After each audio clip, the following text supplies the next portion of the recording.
transformation, honor, equity, and leadership. And today we're joined by a researcher who bridges the fascinating space between chemistry and biology. I'm excited to introduce Dhairya. Welcome. Hi. We'll be diving into his work in the lab, his journey into STEM, and how he sees research shaping future scientific discovery.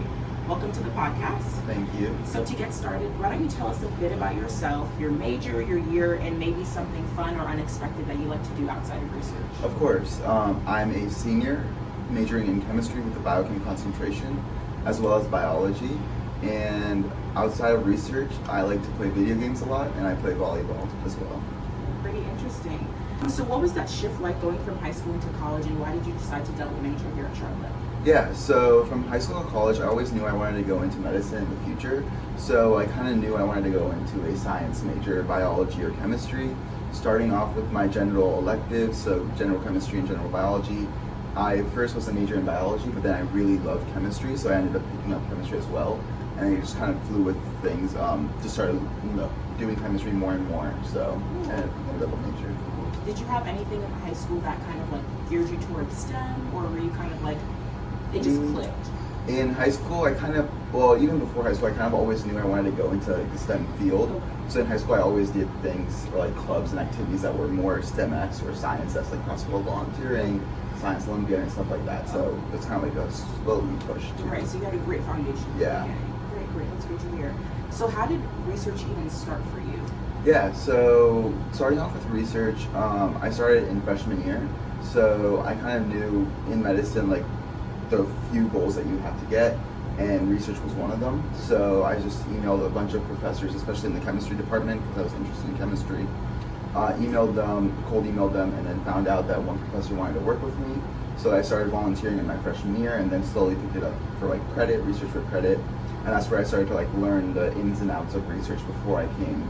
And I moved around a couple of labs before I came into like my final lab right here, where I'm working on my honors thesis now. Great, and I wanted to ask, with cold emailing, would you say that it was pretty hard to reach out to professors, or did you format your email in a certain way? Yeah, so before reaching out, I would go on the website and see like what the professor was doing. I didn't want to just email them and be like, I'm interested in research. So I read on what they were doing, what their research entailed, and then maybe even read a couple of their papers. That way, when I reached out to them, I'd be like, I'm really interested in this thing that you're doing. Can we talk more about it? So I wouldn't ask for a research position right away, but I asked if we could talk about their research. And then in that meeting, I would ask, is there a possible way I could volunteer or get into your lab afterwards? Great, so getting to know their research first before just diving in and being like, I want to work with you. Yeah. Okay, great advice. So what is your topic, what are you researching, and what made you stick with it throughout? Yeah, so right now I'm in Dr. Eva G's lab, so we look at proteins as a whole, specifically metalloproteins, so proteins that deal with metals, and a third of our proteins in our body have to deal with metals. So my research is a little on both ends. One is kind of outside of the lab scope, where I'm looking at making proteins and DNA conjugates. So the protein would do the actual function of the conjugate, and the DNA would be the target system. So this could be helpful for like drug delivery, basically. Proteins are specialized molecules that perform essential tasks in the body, from building tissues to regulating biological processes. In Dhairya's research, proteins are being linked to DNA strands to form conjugates. The protein carries out the action, like delivering a therapeutic agent, while the DNA acts like a targeting system, guiding the protein to a specific location. It's kind of like what you see in this image. The protein follows the DNA path straight to the target, making the delivery process more precise and efficient. And on the other side, I'm working in cellular work, where we're looking at how different stressors on cells affect where a protein is located within the cell. So if it's located in the cytoplasm, or if it's located in the nucleus. In addition to the molecular work that Dhairya is doing, part of this research also focuses on the cellular level, studying how different stressors affect where proteins are positioned inside the cell. So his research is investigating whether a protein stays in the cytoplasm, the main body of the cell, or moves into the nucleus, where the cell's genetic material is stored. So understanding how proteins are shifting locations under stress can reveal a lot about how cells respond to different conditions and could eventually help improve treatments or therapies. And what does a regular day look like when you're in the lab? Can you kind of walk me through your routine? Yeah, of course. So it really depends on what the plan is for that day. So since I'm working on 2 different projects, I will decide early on in the day which one I want to focus on that day. With cellular work, it really is dependent on the cells. I can't really dictate how fast they grow or anything like that. But if I'm working in the cell, I'll be working in the wet lab, which I can show you, or in the tissue culture room, which I'll show you later. And then typically I'm there changing the media, looking at how they're growing, transfecting them with the bacteria, or transfecting them with the plasmid. In the actual wet lab, if I'm working with like my peptide work, I'm making samples and then running them on our LCMS instrument later. Okay, cool. And when stuff doesn't go as planned, which I'm sure it happens, what do you do? Do you just like take a step back, or do you keep troubleshooting? Like, Yeah, so definitely it is a great thing to take a step back first and like understand why it's not working. So once I get my results, specifically with my cellular work, which is not working right now the best I would hope, what I do is take a step back, realize where I might have went wrong, all the steps where like a possible error would have happened. And I also like make note of every time, like if I'm doing the actual experiment, I'll make note like, oh, I spilled a few liquid, like some sample here. So that way I know like maybe this was the reason why I messed up. So that helps like during the actual experiment, taking notes. And then after I take a step back, I try to like get a few ideas, and then I go to my mentor and be like, I think this is what probably gonna happen, and then they can help me or like give me more insight. So you're having that like communication with your mentor as well when you're having issues. Yeah, of course. Great.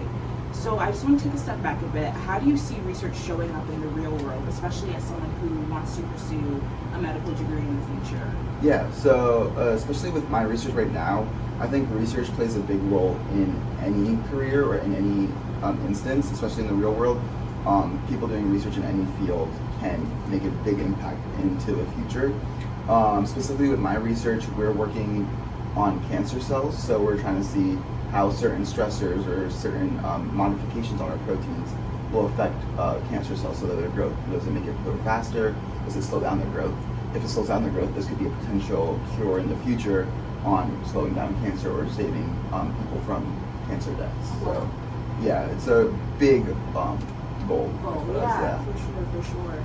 And I mean, you're talking about the future of cancer and all these great things. You answered my next question. But what's next for you after graduation? I know you mentioned medical school, but maybe you can dive into that a little bit. Do you know what kind of field you want to go to? Yeah, of course. So yeah, after graduation, I'm planning to go into medicine or in the medical field. I want to go into surgery, specifically cardiosurgery, mainly because I've always loved like the human body and like finding ways to cure it within like inside of the human body, and I feel like surgeons are able to like cure right away, specifically like attack the actual problem right at hand.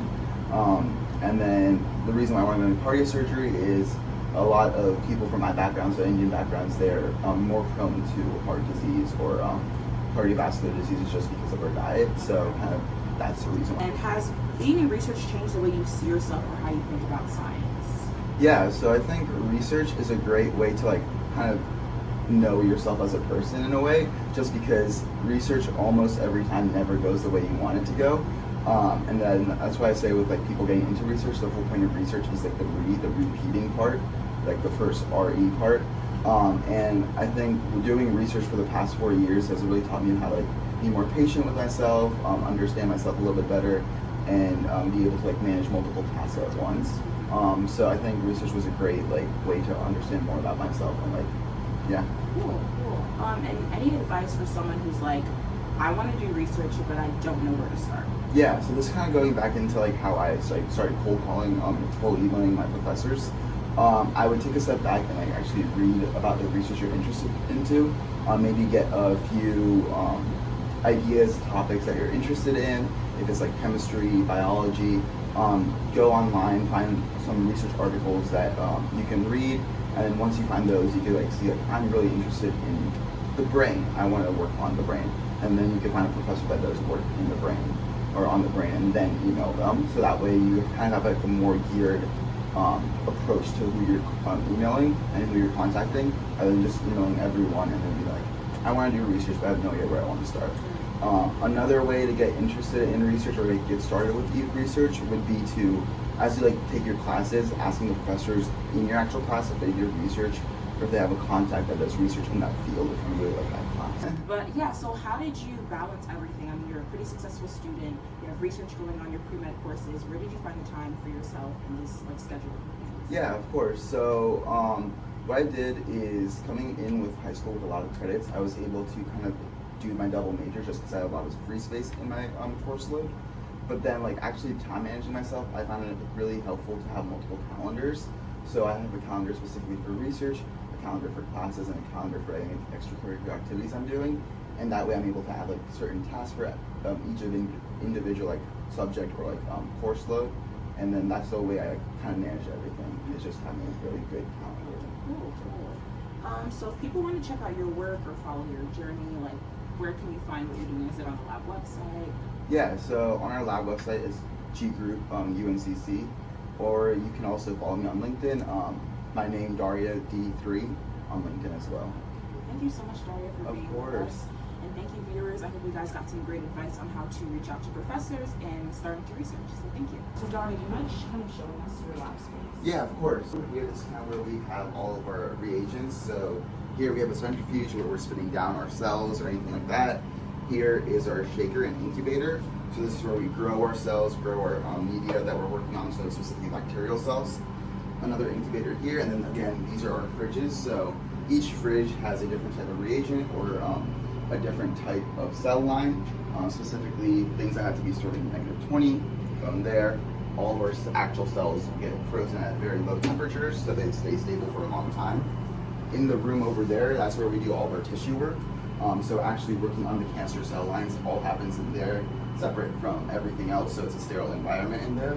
Again, in there we also have incubators, fridges, microscope, a centrifuge, and all of that as well. So it's like a mini lab within itself over there. Yeah, so this is kind of where I do all my lab work. This is my bench. Back there we have our glove box. So that's where all of our lab work that happens without any oxygen. So any reactive species or like specifically working with metals, all of our metal work ends up happening in the glove box. And then over there we have our fume hoods where we do all the toxic work, stuff like that. So protein synthesis, and we have our very own like protein synthesizer. So that's where we can make our proteins however long we want, whatever sequence we want, and all that does it for us. Question, so is the lab pretty filled when you come in here, or there's schedules for like who's going to be in the lab?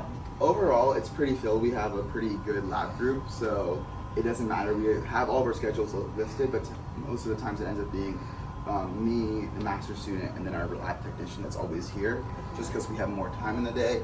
And our undergraduates or our freshmen or sophomore, they have more classes that they have to do, so then they're in here a little bit sporadically. Okay. So, yeah. Well, thank you so much for showing us around.